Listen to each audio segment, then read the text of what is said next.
저는 뇌피셜이라고 생각해요. 요즘에 너무 모든 사람들이 근력 운동만이 답이다 이렇게 얘기하는 것 같아서 저는 좀 불편한데 어떤 운동도 괜찮아요. 그냥 본인이 즐거워하시는 운동은 아무거나 하셔도 괜찮습니다. 반갑습니다. 안녕하세요. 자, 오늘은 두 분께 새 사연을 받았어요. 오늘 사연 보내주신 두 분이 빨리 참석하셔가지고 사연 먼저 시작해보도록 하겠습니다. 일단 뚱이님 사연 먼저 할게요. 왜냐면 뚱이님 사연을 보고 제 주변 지인들 생각이 많이 났어요. 제가 올해 2022년 돼가지고 나이가 3땡이 됐습니다. 이제 33살쯤 되니까 주변에 결혼 생각 있는 애들은 재작년 작년 결혼을 엄청 많이 했어요. 뚱이님이 예비 신부님이시더라고요. 그래서 뚱이님 사연 먼저 해보도록 하겠습니다. 일단 뚱이님은 여자분이시고 다이어트는 이제 올해 1월 1일에 시작해서 9월 25일까지 다이어트라고 되어 있으니까 아마 9월 25일이나 9월 26일이 결혼식 날짜이신 것 같아요. 친구 추천으로 키토식을 접하고 시작하면서 예비 신부로서 다이어트를 시작하겠다라는 다짐을 보내주셨어요. 목표는 건강해지기, 꼭 다이어트 성공해서 예쁘게 웨딩드레스 입기, 이거를 목표로 세우셨어요. 아직 그러면 촬영 같은 거 안 하신 거죠? 앨범 촬영 같은 것도 하잖아요. 안 하셨나요? 아, 웨딩 촬영은 7월에 한다고 하십니다. 그러면 일단 1차 목표는 7월이고 2차가 이제 본식이 목표겠네요. 하긴 사진은 근데 좀 보정을 해주니까 맞죠? 일단은 올해 계획은 키토 식단을 시작해서 2주를 하시고 이후부터 16대 8 간헐적 단식도 추가해서 키토 단식이라고 하죠. 키토제니까 간헐적 단식을 함께 하는 다이어트를 할 계획을 갖고 계십니다. 지금은 라이프핏 채널을 보고 최강의 식사 책을 보면서 식단에 대해서 공부를 하고 계세요. 아직 공부 중이시라서 질문을 보내주셨어요. 질문에 대한 답변을 제가 한번 해드리도록 하겠습니다. 코로나 백신 접종 1차 이후 후유증으로 몸이 너무 안 좋았어서 한 달은 누워만 있었고 지금은 5개월간 계속 병원을 다니고 있어요. 현재는 몸이 많이 회복되었고 9월에 인생의 2회차인 결혼을 앞두고 있어 더 이상 다이어트를 뒤로 미룰 수 없어요. 눈물. 아침 저녁으로 공진당과 한약, 각종 비타민을 먹고 있습니다. 조합 비타민, 오메가3, 비타민C, 비타민 D, 칼슘, 마그네슘, 피시콜라겐, 프로폴리스, 가루 유산균 이렇게 드시고 계시대요. 다행히 지금은 몸이 많이 좋아져서 다이어트를 시작하려고 하는 건데 아직 한약을 더 먹어야 합니다. 한약에 대추가 들어가서 한약이 약간 단편이에요. 근데 이게 케톤 상태를 방해하는 것 같아요. 한약은 우선 조금 더 먹어볼 생각이고 몸이 많이 회복되어 각종 비타민을 줄여볼 예정입니다. 현재 너무 과다 복용한다는 생각도 들고요. 어떤 것들을 빼야 할지 궁금하고 단식을 16대 8로 시작해도 될지 궁금하네요 라고 하셨는데, 제가 말씀드릴 수 있는 건 콜라겐은 사실 비타민 아니고 식품이라서 그냥 드셔도 되고요. 프로폴리스는 제가 안 먹어봐서 이게 어떤 작용을 하는지를 제가 잘 몰라요. 그리고 제가 아는 게 가루 유산균, 종합 비타민, 오메가3, 비타민 C, D, 칼슘, 마그네슘인데 이거는 다 드셔도 괜찮아요. 근데 이거 다 먹어도 영양제 과다 섭취는 아닌 것 같습니다. 제 생각에는. 그리고 간헐적 단식은 16대 8로 시작해도 될지 궁금하다고 하셨는데, 간헐적 단식을 한 번도 안 해보셨으면 제가 추천하는 방법은 세 끼만 먹는 거예요. 그러니까 아침, 점심, 저녁 세 끼를 다 먹고 대신에 보통 중간에 간식을 먹잖아요. 어디서 집어서 먹는 뭐 한 조각, 뭐 한 알 이런 것도 다 간식이고, 자각하고 먹지 않는 것들도 있거든요. 뭐 음료수나 이런 마시는 것들 있잖아요. 그런 것들을 다 제외하고, 마시는 건 이제 중간중간에 물만 마신다고 생각하고 끼니는 새끼를 다 드시는 것부터 시작하길 전 추천해요. 간헐적 단식을 안 해보신 분이라면. 그러다가 이제 간식을 안 먹고 저녁 식사 이후에도 아무것도 안 먹는 게 익숙해지면 그때부터 점차 시간을 좁히는 거예요. 그러니까 아침은 점점 늦게 먹고 저녁은 점점 일찍 먹는 거죠. 그런 식으로 좁히다가 나중에 적응이 되면 아침을 빼버려서 점심 저녁 이렇게 먹던지, 아니면 저녁을 빼버리고 아침 점심 이렇게 먹던지 해서 두 끼만 먹는 걸로 하고, 이런 식으로 하는 걸 전 추천하거든요. 처음부터 16시간 이렇게 시간을 정해놓고 시간을 측정하면서 간헐적 단식을 시작하면 시간의 강박에 시달리다가 실패할 수도 있어요. 그래서 저는 처음에는 그냥 간식 안 먹고 저녁 식사 이후에 아무것도 안 먹고 아침 식사 전까지 아무것도 안 먹기, 그거부터 시작하시길 추천합니다. 그리고 한약도 있는 거 다 드신 다음에 시작하시면 될 것 같습니다. 일단 몸 회복이 첫 번째라서 몸이 좋아져야 체중 감량도 훨씬 쉽게 할 수 있거든요. 그래서 이제 몸 회복을 첫 번째로 두고 그 다음에 식단을 시작하시면 좋을 것 같습니다. 꼭 감량 성공하셨으면 좋겠어요. 정말.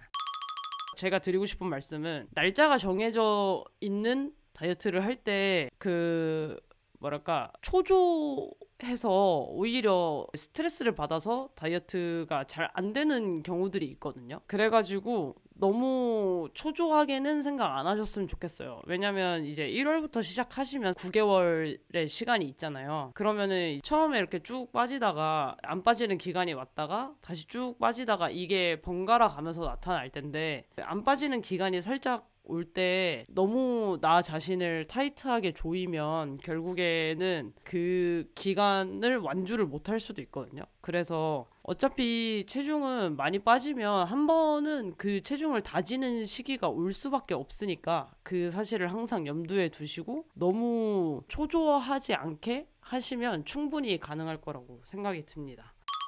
그리고 옆에 친구분 아영님 소개로 시작하셨다고 했는데, 먼저 하신 친구분이랑 같이 얘기하면서 하면 훨씬 좋아요. 그래도 친구가 선배인 거잖아요. 식단 선배. 같이 하는 사람만 있어도 좋은데 먼저 해본 친구가 있으니까 많이 도움 받으실 수 있을 것 같아요. 팔이랑 다리도 격일단식 하면서 MCT 오일 먹으면 빠질까요? 라고 하셨는데, 원래 체중 빠질 때 전체적으로 다 빠져요. 물론 맨 처음에 배가 많이 빠지긴 하죠. 피하지방보다 내장지방이 먼저 없어지잖아요. 그러니까 금방 빠져요. 그리고 빠질 때는 다 같이 빠지니까 빠질 겁니다. 그리고 격일단식은 아직 시도할 단계가 아니기 때문에 격일단식 해야지 막 이렇게는 아직 안 하셨으면 좋겠어요. 16대8 간헐적 단식도 안 해보셨으니까 몸을 천천히 적응시킨 다음에 하셨으면 좋겠습니다.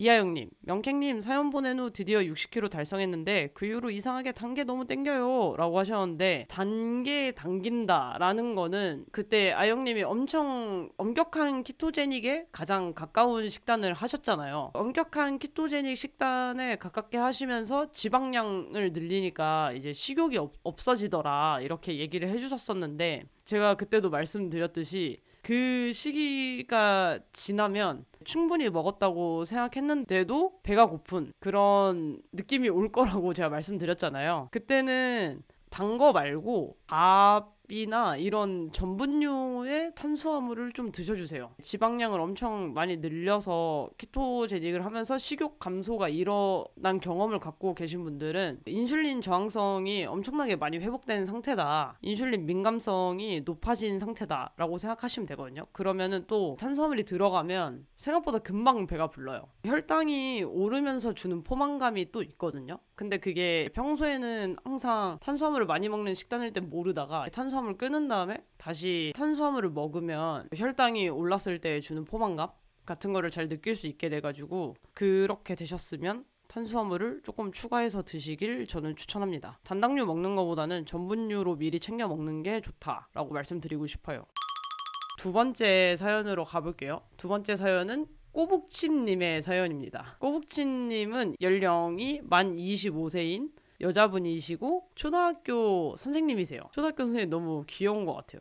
실례인가? 하여튼 다이어트는 한 2년 동안 하셨고 키토식으로 하셨고 간헐적 단식은 그냥 공복 12시간 이렇게 잡고 하고 계시다고 합니다. 올해 다이어트 목표에 대해서 한번 읽어볼게요. 저는 초등학교 교사입니다. 근무 첫 해 때 아이들 하교한 후에 어찌나 단계 땡기는지 쿠크다스, 화이트 아임, 빈츠 등 손에 잡히는 대로 1년 동안 먹으니 6kg가 찌더라고요. 이대로는 안 되겠다 싶어서 유튜브로 다이어트 정보를 조사하다가 간헐적 단식 영상으로 명캥님을 알게 되고, 명캥님 유튜브 모든 영상을 2번 이상씩 다 보고 키토를 시작했었죠. 그 영상 보셨나 보다. 그 간헐적 단식 저에게 제일 유명한 영상 있잖아요. 잘 먹 잘 빠 키토식은 정말 신세계였어요. 명캥님 영상 따라서 클린 키토식으로 6개월 만에 7kg를 감량하고 어렵지 않게 쭉 유지했습니다. 카카오 베스가 맛있을 정도로 입맛도 바뀌고 몸 컨디션도 정말 좋아졌어요. 그런데 키토식한 지 1년 반 정도가 지나니 저도 모르게 가끔은 괜찮겠지 하면서 슬슬 과자 야금야금 꺼내 먹고, 견과류잖아 하면서 허니버터 아몬드 큰 한 봉지를 먹고, 겨울이잖아 하면서 호빵을 먹고 있습니다. 눈물. 한번 먹으니 입은 계속 터지고 증량하고, 다이어트보다 힘든 게 유지어터인 것 같습니다. 다들 공감하시나요? 새해에는 정말 초심으로 돌아가서 클린 키토식을 하고 싶어요. 키토식이 내 운명이라고 생각했던 그때의 마음가짐으로 2022년 시작하고 싶습니다. 자만하지 말고 처음처럼 해보자. 화이팅! 이라고 하셨는데, 사연도 너무 귀엽다.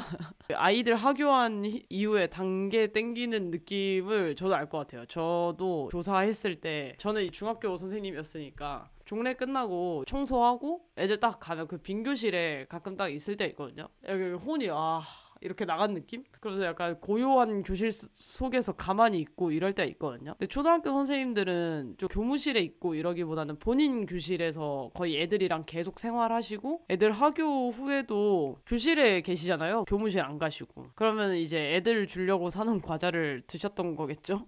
너무 웃기다. 꼬북치님이 방금 또 채팅 남겨주셨는데, 명객님 질문이 하나 있습니다. 키토하다 보면 몸이 탄수화물 흡수율이 높아지게 변해서 탄수화물을 조금만 먹어도 요요가 쉽게 온다는 영상을 오늘 보게 되었는데 어떻게 생각하시나요? 라고 하셨는데, 저는 뇌피셜이라고 생각해요. 탄수화물을 조금만 먹어도 요요가 온다는 아니고, 글리코겐 저장량이 키토를 하기 전보다 늘어나긴 하는 것 같아요. 근데 사실 글리코겐은 살이 아니거든요. 그러니까 글리코겐 저장량이 늘어나면 단기간에 갑자기 체중이 늘어날 수는 있어요. 왜냐면 글리코겐이 탄수화물이니까. 탄수화물은 물이랑 같이 저장되잖아요. 근데 사실 우리가 2, 3kg씩 맨날 왔다 갔다 하는 게 지방량 때문이 아니라 수분량 때문인데, 그 수분을 많이 저장하게 만드니까 갑자기 살찐 것처럼 느껴질 수 있는데, 그거는 살이 찐 게 아니고 그냥 탄수화물이 저장된 거잖아요. 그러니까 틀린 말이죠. 사실은 틀린 말이고, 탄수화물 흡수율이 높아진다라는 근거가 뭔지 모르겠어요. 인슐린 저항성이 개선되니까 인슐린 민감도가 높아지는 건 맞거든요. 예를 들어서 인슐린 저항성의 상태는 인슐린이 10이 분비되어도 탄수화물이 세포 내로 잘 못 들어가는 현상이잖아요. 근데 인슐린 저항성이 낮아지고 인슐린 민감성이 회복된다는 거는 인슐린이 1이 필요할 때 1이 분비되면 바로바로 세포 속에 당분이 들어갈 수 있다는 거거든요. 근데 그런 상태를 만들기 위해서 우리가 키토제닉 식단을 하는 게 맞잖아요. 근데 그 상태가 된다고 해서 살이 찐다? 는 도대체 왜 그렇게 생각하는 건지 이해를 못 하겠어요. 그냥 뇌피셜? 의 느낌이에요. 왜냐면 그런 근거가 없거든요. 제가 생리학 책에서 본 적이 없고 관련된 논문도 본 적이 없어요. 근데 제가 이걸 본 거는 블로그나 유튜브 같은 데서는 볼 수 있어요. 근데 그 사람들도 근거가 없어요. 저렇게 주장하는 근거가 뭘까? 그냥 그렇게 생각하는 이유가 그런 거 있을 수 있죠. 극단적으로 탄수화물을 제한을 너무 많이 하면 이제 탄수화물에 대한 갈망 같은 게 생기잖아요. 근데 탄수화물에 대한 갈망이 생겼을 때 그거를 탄수화물 폭식으로 해결하는 사람들이 있잖아요. 그래서 그게 이제 반복되면 결국에 요요가 오는데, 그런 사람들을 본 사람이 탄수화물을 제한했다가 다시 탄수화물 먹으니까 제가 더 살이 쪘네. 그러니까 탄수화물 제한 식단을 하면 탄수화물을 많이 먹으니까 살이 찌는 거야 라고 결론을 내린 것 같다고 저는 생각해요. 근데 그거는 탄수화물 제한을 그런 갈망이 생길 정도의 수준까지 하면 안 되는 건데, 그렇게 갈망이 생길 수준까지 제한을 하다가 결국에 갈망이 생겨서 과하게 계속 섭취를 하면서 결국에는 살이 찌게 된 거잖아요. 저지방 다이어트랑 똑같이 지방을 너무 제한해서 지방에 대한 갈망이 생기고, 그러다가 이제 안 좋은 지방도 먹게 되는 거잖아요. 그리고 탄수화물 갈망이 생겼을 때 안 좋은 탄수화물을 먹게 되는 거고, 그렇게 되면서 요요가 온 거를 마치 지방 먹으면 살쪄라고 말한 것처럼 탄수화물 먹으면 살쪄로 본 게 아닐까, 그냥 뇌피셜이 아닐까 이렇게 생각을 합니다. 왜냐면 제가 정당한 근거를 대면서 그런 얘기 한 사람을 본 적이 없어가지고 그렇습니다. 그래서 저도 키토제닉을 주장하는 사람이지만, 키토를 제대로 하기 위해서 초반에 탄수화물 제한을 좀 타이트하게 하는 건 어쩔 수가 없어요. 그거는 이제 우리 몸의 호르몬 체계가 망가져 있어서 어느 정도 제한을 해야 호르몬이 정상화되면서 이제 몸이 살이 빠지게 되는 건데, 그 정도의 몸을 만들었으면 이후에는 갈망이 생길 정도로 안 먹으면 안 된다고 생각하는 편이거든요, 저는. 그래서 여러분들도 너무 갈망이 생길 정도로 제한하지 마시라 말씀드리고 싶어요. 몸이 탄수화물을 생산을 할 수 있긴 하거든요, 간에서. 당신생 작용을 통해서.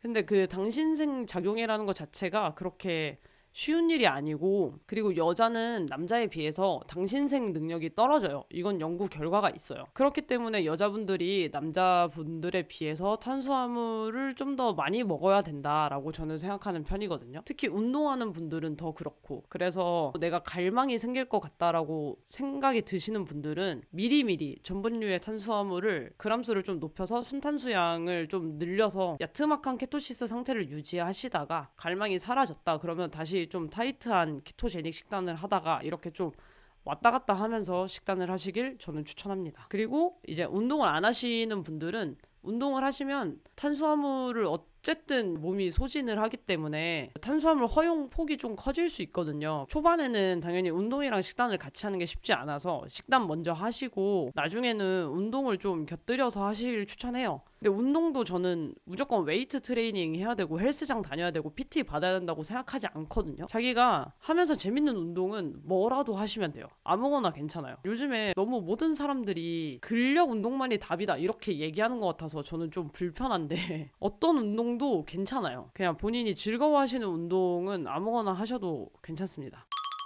살짝 귀띔을 드리자면 다음 라이브는 요리에 대해서 저희가 사연을 받아볼 예정인데, 키토식 요리인데 이 정도면 솔직히 명쾌행도 해먹을 수 있지 않을까 이런 생각이 드는 요리가 있다면 다들 적어 놓으셨다가 사연 보내주시면 저희가 소정의 상품을 감사의 의미로 보내드리고 있으니까 꼭 알려주셔서 모두 편하게 식단할 수 있도록 공유했으면 좋겠습니다. 다들 늦은 시간까지 이렇게 봐주셔서 감사하고 새해 복 많이 받으세요. 그럼 다음 영상에서 만나요.